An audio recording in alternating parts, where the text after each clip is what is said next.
Most parents assume that the earlier you teach your child letters and numbers, the smarter they'll be.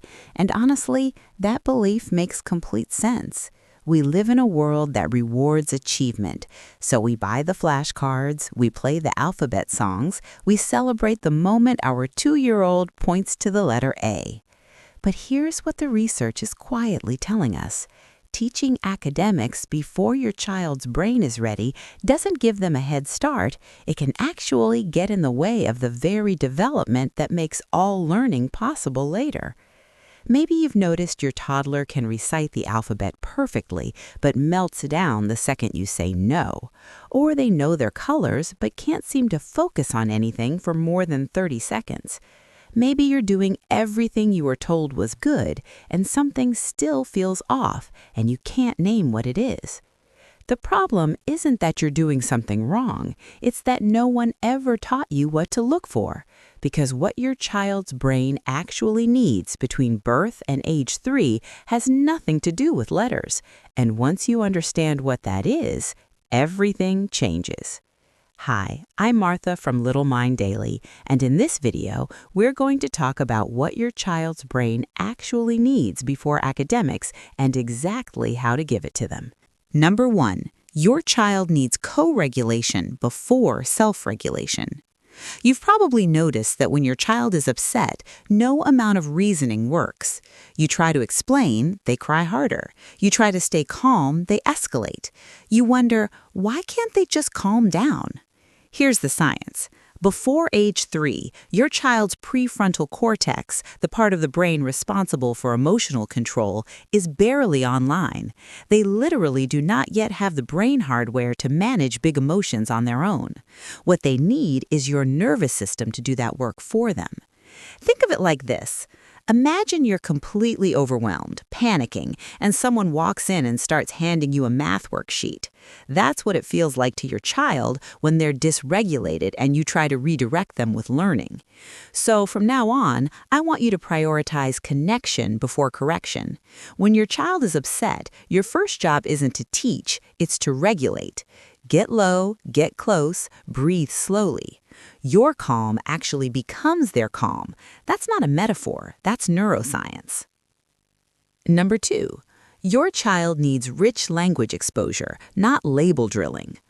A lot of parents point at a dog and say dog, point at an apple and say apple, and that's good. But here's what research into early language development shows. It's not the labels that build a powerful brain, it's the conversation. When you narrate your life, we're putting on your coat because it's chilly today, can you feel the cold air? You are literally wiring their brain for language. Flashcards give your child words, real conversation gives them meaning. It's a lot like the difference between handing someone a map versus actually walking the streets with them. One gives you symbols, the other gives you understanding. Here's exactly how you do this. Start narrating one activity per day in full sentences. Bath time, cooking, a walk outside.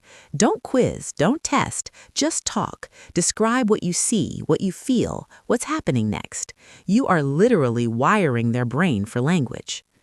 If this kind of deep, science-backed parenting knowledge is something you want more of, we share videos like this every week. Make sure you're subscribed so you don't miss them. Number 3, your child needs unstructured play, and it's doing more than you think.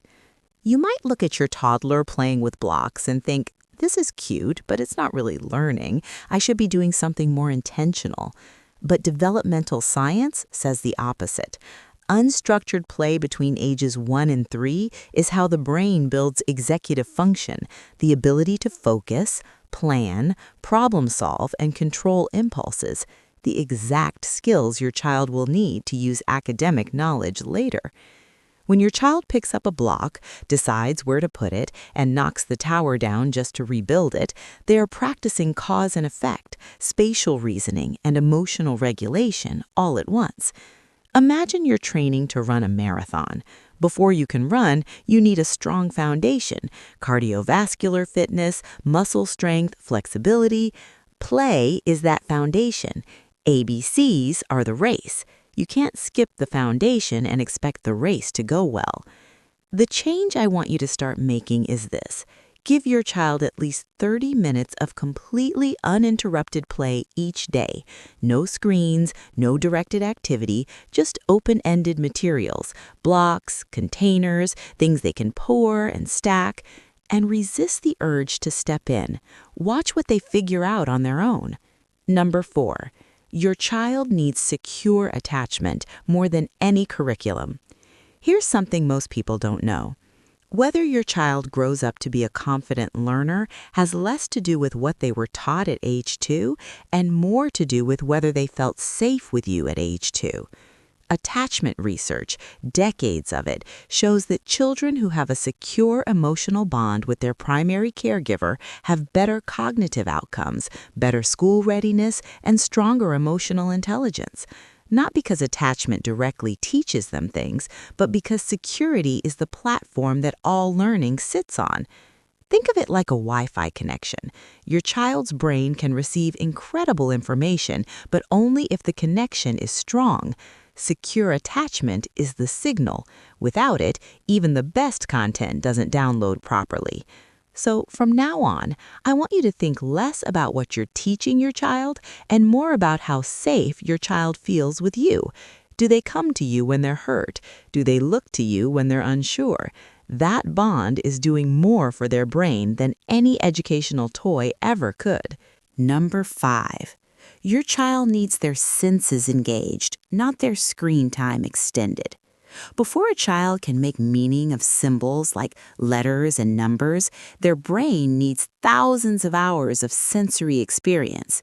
Touching, tasting, smelling, hearing, moving. That's not just getting messy. That's the brain cataloging the world in ways that will later be called upon when they learn to read and do math.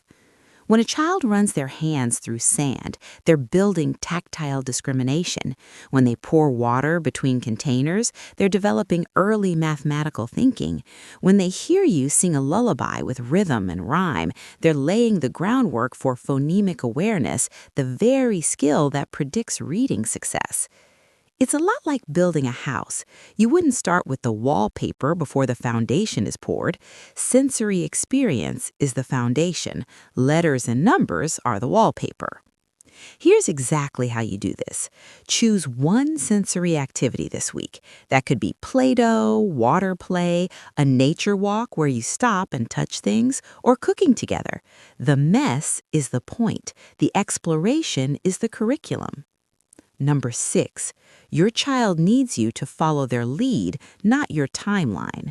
One of the most powerful things you can do for your child's development is notice what they are drawn to and go there with them. If they're obsessed with trucks, talk about trucks, count trucks, tell stories about trucks. That passionate attention is the brain in its optimal learning state.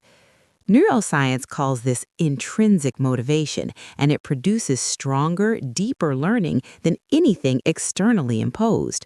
When your child is engaged, their brain releases dopamine. That dopamine makes the learning stick. Imagine trying to study something you have absolutely no interest in versus something you're completely fascinated by. The fascination doesn't just make it more enjoyable, it actually changes how much your brain retains. So from now on, I want you to spend 5 minutes a day letting your child completely lead the play. Follow their interest with genuine curiosity. Ask questions. Add to what they're exploring. You're not wasting time. You're teaching their brain how to love learning. Here's what I want you to take away from this video. You don't have to do this perfectly. You just have to know what you're building toward. Every time you regulate alongside your child, instead of demanding they calm down, you're building their emotional brain. Every time you have a real conversation, instead of drilling a flashcard, you're building their language brain. Every time you let them play, explore, and follow their curiosity, you're building the foundation that every academic skill will one day rest on. The ABCs will come, and when they do, your child will be ready, not just to memorize them, but to use them. In our next video, we're going to talk about the one response most parents give during tantrums that accidentally teaches the opposite of resilience and what to say instead. You won't want to miss it.